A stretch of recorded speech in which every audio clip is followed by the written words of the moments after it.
ওয়াকুলু কাওলান সাদীদা, এই মানবালু আল্লাহকে ভয় করো। ওয়াকুলু, আর যখন তুমি কথাবার্তা বলবে সোজা এবং সরল কথাবার্তা বলবে, একিয়ে বেকিয়ে কথাবার্তা বলবে না। কেন ভাই আল্লাহ রাব্বুল আলামিন এই কথাটা কেন বলছেন? वक़ूलू क़ौलन सदीदा, जब तुम बातें करो तो कैसे टेढ़ा मेढ़ा नहीं, सीधा सपट्टा। কেন বললেন আল্লাহ পাক? আল্লাহ রাব্বুল আলামিন এখানে দুনিয়ার মানুষকে বুঝাইতে চাইছেন যে দেখো, নিকাহের পরে তোমার রিশতা আলাদা হয়ে যাবে। এখন তুমি বাড়িতে আছো, এখন তোমার রিশতা তোমার ভাই বোনদের সাথে আছে, এখন তোমার রিশতা মা বাপের সাথে আছে। এক জামানা তোমার আসবে একজন আজনবী তোমার বাড়িতে আসবে, এবং তুমি এক আজনবীর বাড়িতে তুমি যাবে। তোমার সম্পর্কটা আস্তে আস্তে এবার বড় হতে চলেছে, নানা রকমের লোকের সাথে তোমার সম্পর্ক হবে। এইখানে বাড়িতে থাকলে তোমার একটা খালা ছিল, একটা খালু, কিন্তু এইবার তোমার ডবল খালা ডবল খালু হতে শুরু হয়ে গেছে। এখানে তুমি যখন ছিলে তোমার একটাই মামা একটাই মামি, যখন তোমার রিশতা নিকাহের সাথে জড়িয়ে যাবে তখন আর একটা মামা আর একটা মামি, মানে তোমার রিশতা এবার লম্বা হতে চলেছে। ওইজন্যই তুমি যখন এই রিশতাটাকে কবুল করে নিয়েছো, এই রিশতার সাথে যখন তুমি জড়িয়ে যাবে তোমার রিশতা লম্বা হবে, লোকেদের সাথে নানা রকমের কথাবার্তা হবে, তখন তুমি তোমার জবানকে সহিভাবে চালাবে। বুঝলো ভাই?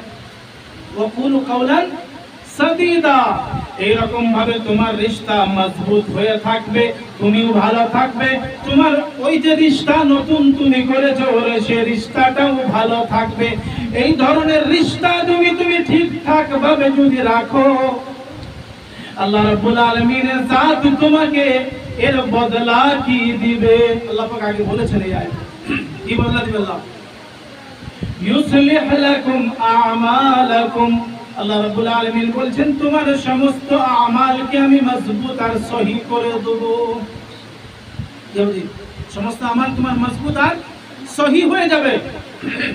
কি আপনি একটা আমল করলেন যে নেকিটা পেতেন, ওই আমলটা যখন আপনি নিকাহের পর করবেন তখন সেই আমলটার মধ্যে আল্লাহ পাক মজবুতি দিয়ে দেবে, এবং ইউসলিহ লাকুম আমালাকুম ওয়া ইয়াগফির লাকুম যুনুবাকুম, এর বদলে আল্লাহ পাক আগে বলছেন ওয়া ইয়াগফির লাকুম যুনুবাকুম, এবং এই রিশতাটাকে ঠিকঠাক রাখার জন্য আল্লাহ রাব্বুল আলামিন তোমার সমস্ত গুনাহকেও maaf করে দিবে।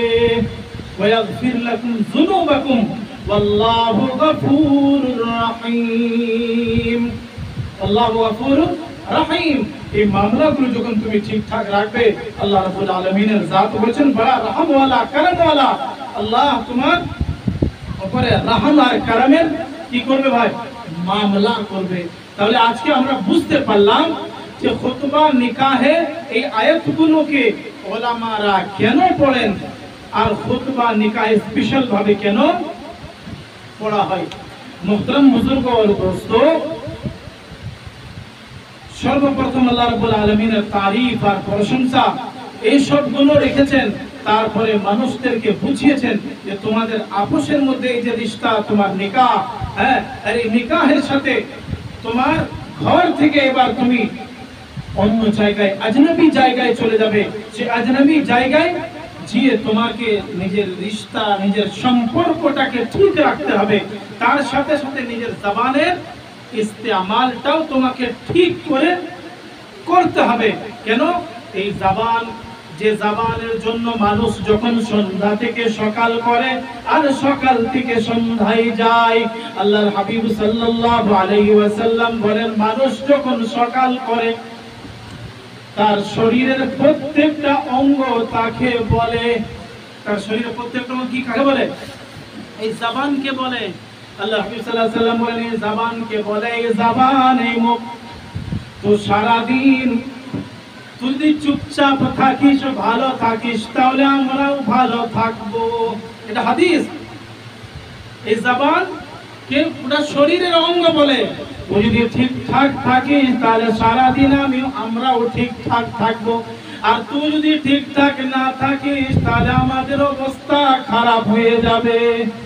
তাহলে প্রত্যেকটা অঙ্গ এই জবানের কাছে কি করেছি, হ্যাঁ, প্রার্থনা করে ক্ষমা চাই যে তুই সারাদিন আজকে ঠিকঠাক থাকিস, তাহলে আমার অবস্থা খারাপ হয়ে যাবে। তো মুহতারাম বুজুর্গ और दोस्तों, এই জবানের ভিতরে যখন আমার আপনার মিঠাস থাকবে তাহলে আমার আপনার রিশতা এবং আমার আপনার সমস্ত কাজ কর্মই কি হবে, জি ঠিকঠাক থাকবে। আর এই জবান যদি সহি ইস্তেমাল আমি আপনি যদি না করি তাহলে সমস্ত মামলায় কি হবে, খারাপ হবে। ঝগড়া ঝামেলা মারপিট করে মানুষ নিজের হক কখনো কেড়ে নিতে পারবে না। নিজের হক যদি সেই ইনসাফের সাথে নিতে চায় তাহলে এই মিষ্টি ভাষা দিয়ে কি করবে, জি নিতে পারবে।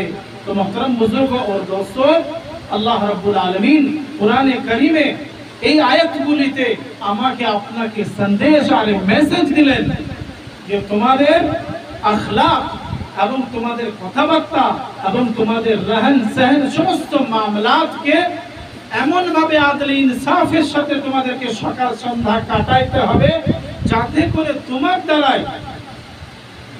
দ্বারাই কোন রকমের ক্ষতি, কোন রকমের নোকসান যেন আপসের মধ্যে না হয়ে যায়, যেন আপসের মধ্যে তোমাদের মোহাব্বত হামেশা থাকে। ওই জন্য ওলামারা এই কোরআনে কারীমের আয়াতগুলোতে আরো বিশ্লেষণ সুন্দর